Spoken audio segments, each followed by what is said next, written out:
It was a humid summer night in the small, isolated town of Black Hollow. The townsfolk had always whispered about the strange occurrences that happened during power outages, but most dismissed them as tall tales to spook children. I had just moved to Black Hollow after inheriting an old, creaky house from my late aunt. It sat on the edge of town, surrounded by dense woods that seemed alive with rustling leaves and the distant cries of unseen animals. The house was the epitome of eerie, its wooden floorboards groaned underfoot, and the walls seemed to hold on to secrets from years long past. That night, as I unpacked my belongings, the power went out.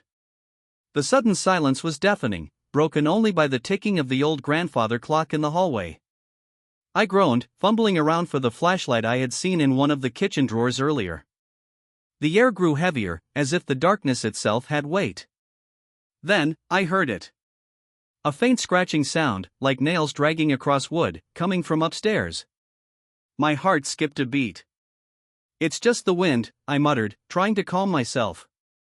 But the sound grew louder, more deliberate, as if something was clawing its way closer. Clutching the flashlight, I forced myself to ascend the staircase. Each step creaked louder than the last, echoing through the empty house. At the top of the stairs, the hallway stretched into darkness, the beam of my flashlight barely piercing the black. The scratching led me to the door of the attic. It was slightly ajar, revealing a sliver of darkness beyond. Summoning every ounce of courage, I pushed it open. The beam of light illuminated old trunks, stacks of forgotten books, and cobweb-covered furniture. But then, the flashlight flickered, and for a brief moment, I saw something in the corner of the attic, a figure hunched over, its limbs impossibly long, its face obscured by shadows. The light went out completely, plunging me into total darkness. I froze, my breath caught in my throat. The air grew colder, and I could feel a presence, a slow, deliberate movement approaching me. I scrambled backward, my hands brushing against something cold and metallic. It was an old lantern. With trembling hands, I lit it, the flame casting a weak, flickering glow around the attic. The figure was gone, but the air was still heavy with its presence. Then, a voice whispered, barely audible but unmistakable, "You shouldn't have come here." The lantern flickered violently, and I bolted out of the attic, slamming the door behind me. As I raced down the stairs, the house seemed alive, the walls groaning and the shadows shifting. I made it to the living room and flung open the front door, only to be met with a wall of darkness. The entire town was pitch black, no streetlights, no houses illuminated. Just an endless void. I ran to my car, desperate to escape. But when I turned the key in the ignition, nothing happened. The battery was dead. I felt a cold breath on the back of my neck, and the voice whispered again, this time clearer, "You can't leave." Spinning around, I saw it standing in the doorway of the house. The figure, taller now, its limbs stretching unnaturally, stepped closer. Its face was a void, like staring into a black hole that pulled at my very soul. I stumbled backward, falling to the ground as it loomed over me. Suddenly, the power returned. The streetlights flickered on, the hum of electricity filling the air. The figure vanished as quickly as it had appeared, leaving me gasping for air on the cold pavement. I didn't sleep that night. The next morning, I packed my belongings and left Black Hollow for good. As I drove away, I glanced in the rearview mirror and saw the attic window of my aunt's house. The figure was there, watching, waiting. I've never gone back to Black Hollow, but sometimes, during storms when the power flickers, I hear that voice again, "You can't leave." I thought I had escaped, but Black Hollow had other plans. The further I drove from the town that morning, the more I felt a lingering sense of unease, as if invisible threads were trying to pull me back. Hours later, when I stopped for gas in a neighboring town, I saw a flyer pinned to the bulletin board outside the station. It was an old, faded photograph of my aunt's house with bold letters above it, "Have you seen this place?" Underneath the photo, the flyer read, "Disappeared without a trace, all occupants missing." My stomach dropped. There was no mention of my aunt's death or her will. It was as though she, and anyone who had lived in that house before her, had simply vanished from history. Shaken, I decided to stay overnight at a nearby motel. Sleep, however, didn't come easily. My dreams were plagued by visions of the house, the attic, and the figure. Every time I closed my eyes, I saw its void-like face staring back at me. The whispers were there too, louder now, repeating the same chilling words, "You can't leave."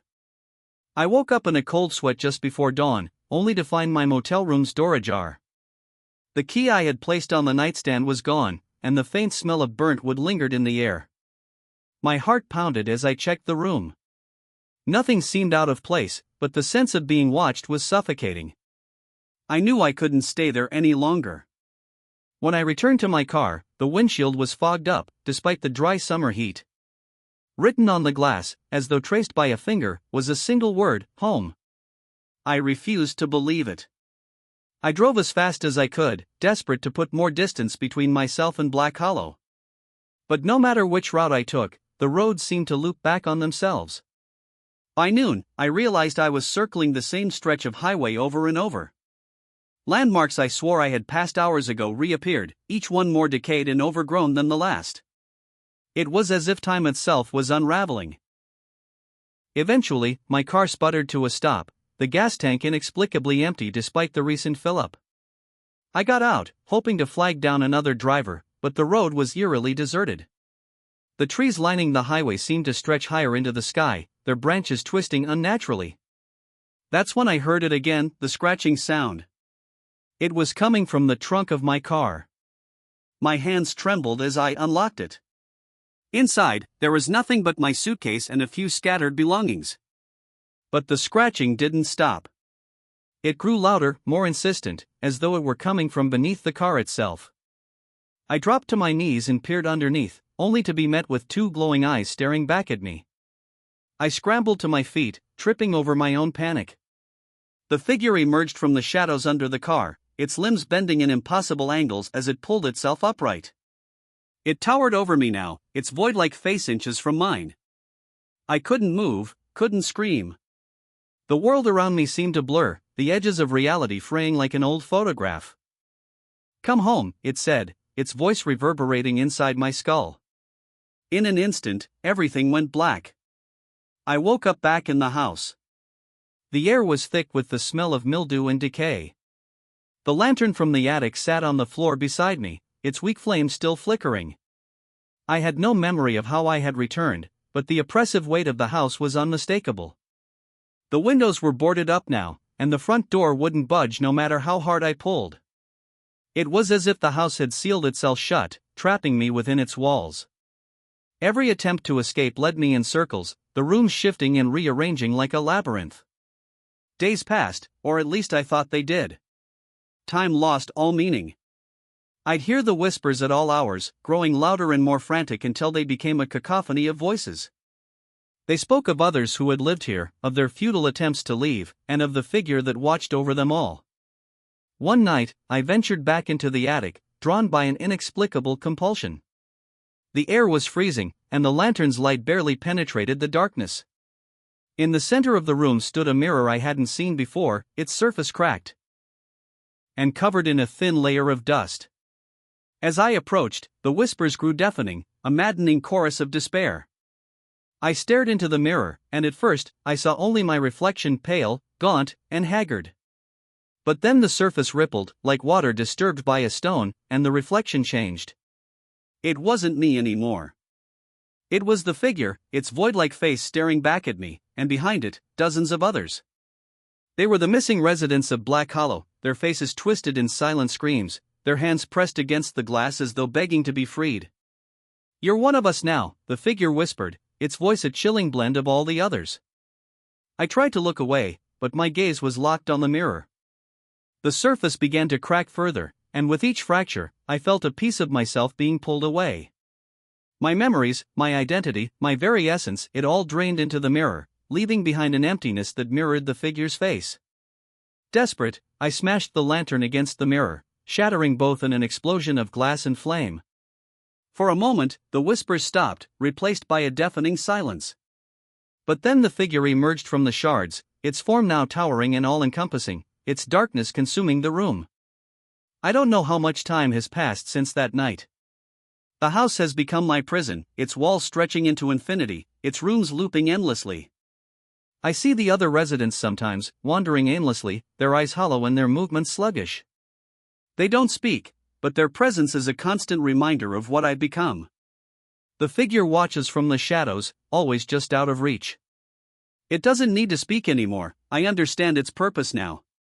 It's not just a guardian of the house, it is the house, and I am now a part of it. If you're reading this, consider it a warning. Don't come to Black Hollow. Don't inherit the house. And if the power ever goes out, no matter where you are, don't look into the darkness. Because once you do, it will never let you go.